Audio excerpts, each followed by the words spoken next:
તમે ક્યારેય એવું સ્થાન સાંભળ્યું છે જ્યાં રાતે કોઈ રહી શકતું નથી? શું તમે જાણો છો કે ભારતમાં એક કિલ્લો એવો છે જ્યાં રાત્રે પ્રવેશ કરવો કાયદેસર રીતે મનાય છે? હા, આજે આપણે વાત કરીશું ભારતના સૌથી ભયાનક સ્થાન ભાનગઢના કિલ્લા વિશે. ભાનગઢનો કિલ્લો આવેલો છે રાજસ્થાનના અલવાર જિલ્લામાં, અરવલ્લી પર્વતોની વચ્ચે.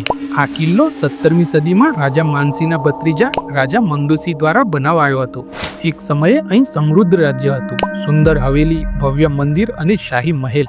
પણ આજે ત્યાં સન્નાટો છે, ડર છે, રહસ્ય છે. લોકો કહે છે કે ભાનગઢનો નાશ એક તાંત્રિકના શાપથી થયો હતો. તાંત્રિક સિંધિયા એક સુંદર રાજકુમારી ચંદ્રપ્રભા પર મોહિત થયો હતો.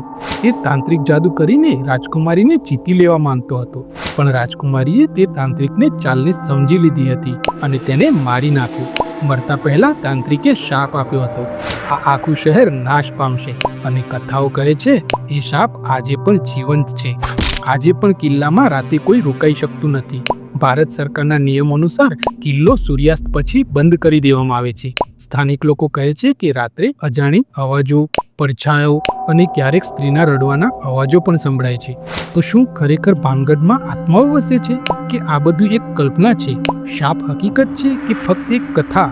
જો તમને આ કહાની રસપ્રદ લાગી હોય તો લાઈક કરજો, શેર કરજો અને અમારી ચેનલને સબસ્ક્રાઇબ કરવાનું ન ભૂલતા. અમે લાવતા રહીશું આવી જ રહસ્યમય અને રોમાંચક વાર્તાઓ. મળીશું બીજા વિડીયોમાં. જય હિન્દ, જય ભારત, જય જય ગરવી ગુજરાત.